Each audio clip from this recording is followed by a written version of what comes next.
Hola amigos de Ventana Verde. Bueno, pues estoy aquí para hablaros de un tema que es básico para el tema de los parques y los jardines, que son los viveros. Normalmente tenemos, haciendo una simple división o clasificación de los viveros, tenemos el vivero de proximidad, que es donde vamos a comprar macetas o material relacionado con la jardinería, que es lo que llamamos ahora Garden Center, ¿no? Es un sitio donde hay plantas, sobre todo, pero que hay muchísimos productos relacionados con la jardinería, desde abonos, desde productos químicos, todo tipo de material de jardín, desde toldos, sillas, mesas, mobiliario, en fin, iluminación, piscinas, etcétera, etcétera, etcétera. Yo recuerdo hablando una vez con un propietario de un garden center en Madrid, un garden center muy importante, me decía que tenía que cuando hicieron la primera vez para poner etiquetas con la barra, ¿no? Para que se pudieran escanear en las cajas y se pudiera ganar tiempo, habían contabilizado del orden de 65.000 productos distintos, ¿no? Y entonces todos los productos que tienen un valor pequeño, por ejemplo, una maceta de 1 euro, de 1,50 euro, de 1,20 euro, lo que hacen es diferenciar el precio por el color de la maceta, porque el tener que pegar una etiqueta le supone un coste adicional que vale más que el beneficio del producto. Bueno, pues esto sería un vivero, digamos, de proximidad, ¿no? Un vivero de familiar, doméstico.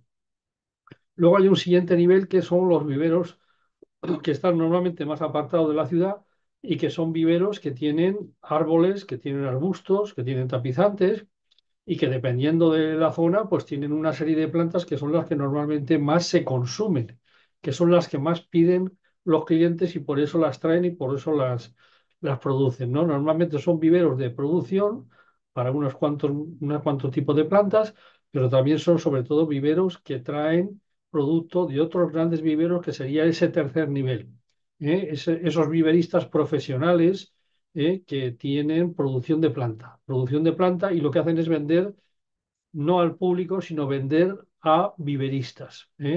Y bueno, normalmente el 70% o más de la producción de la planta que hay en España está en la costa mediterránea, desde Gerona hasta prácticamente hasta Málaga, ¿no?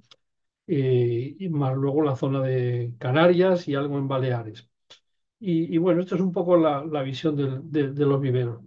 El tema de los viveros, la reflexión es que cuando se hace un proyecto público, de un parque público, se hace un proyecto no solamente hay que tener en cuenta en mi opinión, ese vivero de proximidad y limitarnos simplemente a coger ese folleto para con esos precios poder hacer rápidamente una elaboración de un presupuesto, ¿no?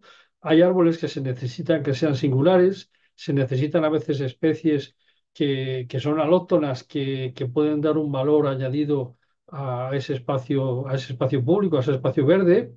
Y bueno, pues hay que tenerlo en cuenta y considerarlo y normalmente pues hay que acudir a esos tipos de viveros que normalmente están en otras zonas o incluso en otros países.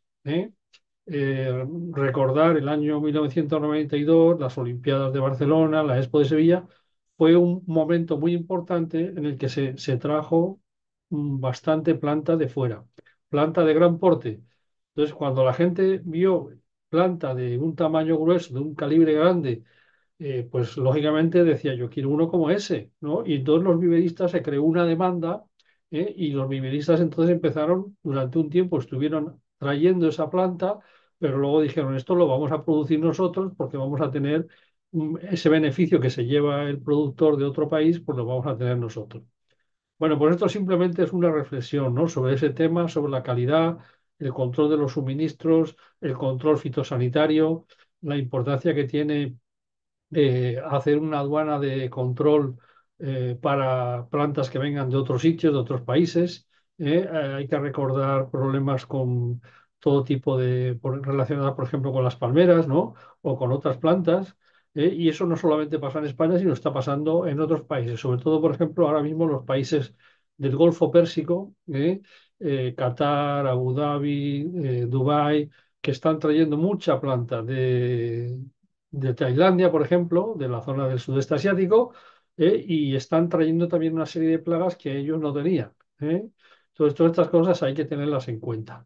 Bueno, pues solamente era dar una imagen general sobre el tema este de los viveros, que a veces pensamos que todos los viveros son como el que tenemos más próximo, el vivero ese de proximidad, sino que hay distintos niveles y por supuesto que cuando queremos hacer una obra pública tenemos que trabajar con planta de calidad, de porte, de tamaño, que tenga un cepellón que garantice el transporte, que te garantice la viabilidad de la planta. Pues nada más, hasta pronto, gracias.